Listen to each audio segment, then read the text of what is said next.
Spotvin Creative and Accent Media. I have the two gentlemen here with me that are responsible for what you're looking at, which is the Downtown Woe blog. That one is Shane Potvin. This one is Toby Leftley. Toby runs Accent Media and is responsible for... Well, why don't you tell me what you're responsible for with regard to the blog setup? Shane is obviously responsible for the design element of it. At the point where Shane completes the design, he hands over to me and I build the site. I create the HTML code, I create the admin login, and basically bring his design to life. So that's not an easy process. People see the blog right now, Shane, and they see, oh, okay, yeah, it's a website, but it's something that has to be designed with something in mind. And do you even have to think about Toby doing the design of the site from your idea, or do you just go do whatever you want and then just leave it up to him to figure it out? Well, it's funny. I think we built a really good process, because I think when we first started working together, it's typical that designers just run away and just do something, do whatever they want, and then they come back and then there's all the restrictions that he will tell me, and like, you have to change everything. Why are you doing that? You're making my life really sucky. So we've done a few sites together now. So this one actually was really quite streamlined. I had an idea what I wanted. I had seen sites, talk to you about what you guys needed for a site. So I think an idea, I wanted a bunch of snippets, big kind of showcase posts, and then once you can kind of drill down deeper into the site. So there's a lot of thought that goes into, rather than just, we need a blog. You want to know functionality. Well, and I didn't want a typical blog. I didn't want a typical blog where you just click on the site and it's just a list. The thing that a lot of people forget is that the website has to be intuitive. It has to be usable. It has to be easily used by people, whether they understand computers and the internet or not. And it has to... there's a lot of science that goes into the aspects of the blog, such as where the buttons appear and how you navigate around.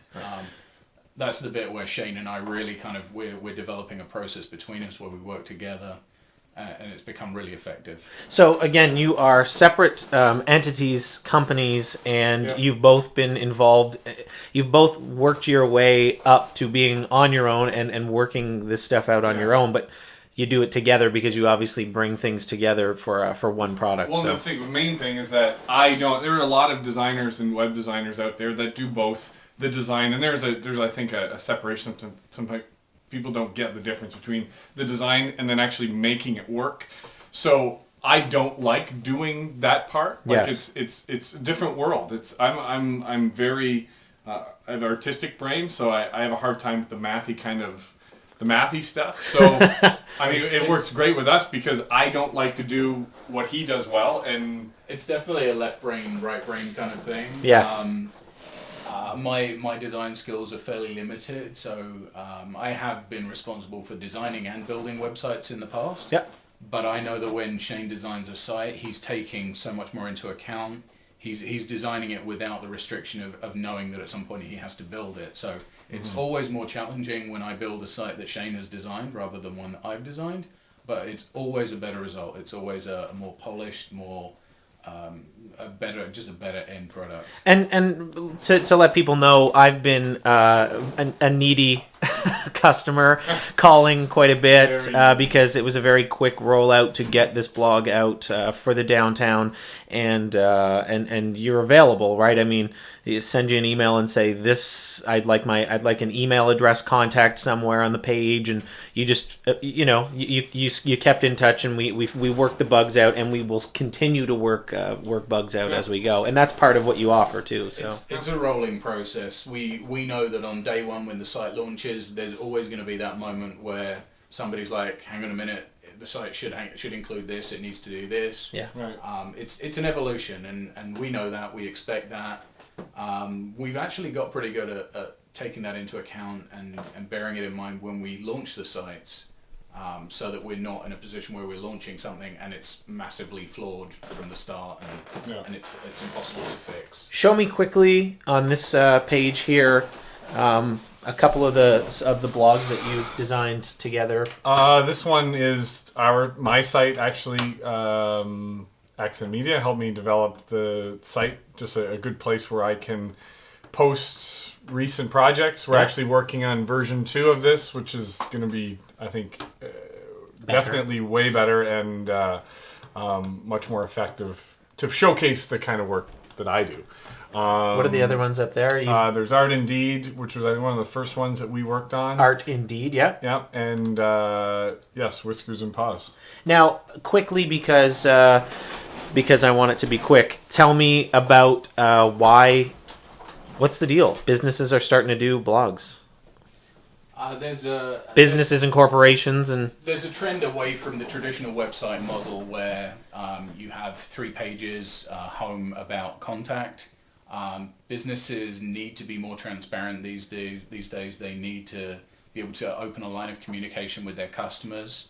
And I think the idea of a blog or even a place where customers can remain in contact with the business, it's a positive step. It's active communication. I mean, it's not passive. You know, the world of going to a web page and it's just it. And whether it's a portfolio site or whether it's a showcase of your products or the DWBIA's storytelling about the downtown. Right. You don't want to go to a site and then 4 or 5 days later, a week later, go back to it and it's the exact same stuff because that's not interesting to people. So you need something to kind of update regularly. And I think the crucial factor is that the concept of a blog is actually itself becoming outdated, and I think the movement towards Twitter and Facebook is linked in with that. A blog isn't so much about going on and posting stories. For some people, that's what it is. For you, like you mentioned the word storytelling. For some people, it's more about news and events. Yes. It's just a stream of communication. Right. Normally, it works hand in hand with Twitter and Facebook and social online media. Gone are the days of posting your hours and address and a flash image of your menu. Right. And let's move on because time is a wasting. What do you got there? You got a little T-shirt there. I got some clothing. If for people who are aware, Shane entered the Windsor, Ontario T-shirt design contest in the Windsor Star. It was just a feature that they did, and you may recognize this image. Some people did when the blog came out.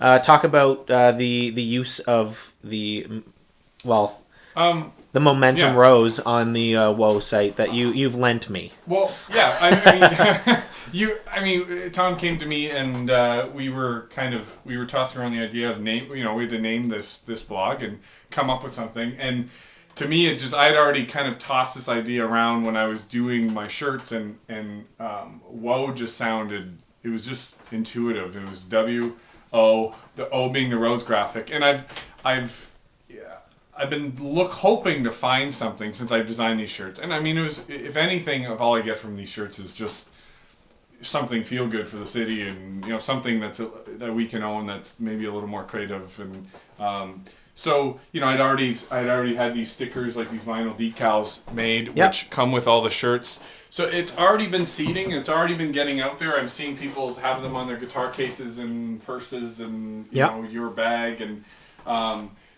So it just seemed nice to hand off this icon, which has already been created, which already promotes the city, to something that definitely needs something to help people recognize. And it just seemed kind of a perfect fit. And we appreciate it. Well, thanks. Very nice of you. I appreciate it as well, but I think it's a nice.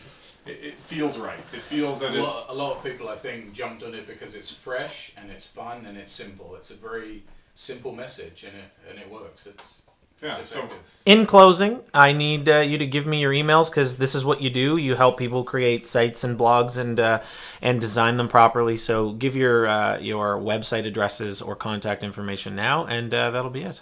Okay, my website is spotvin.com, SPOTVIN, and my email address is shane@spotvin.com. My website is accentmedia.ca. My email address is toby@accentmedia.ca. Wow, that is so easy. Thanks, guys, for all your help and for this interview. Thank you. No problem.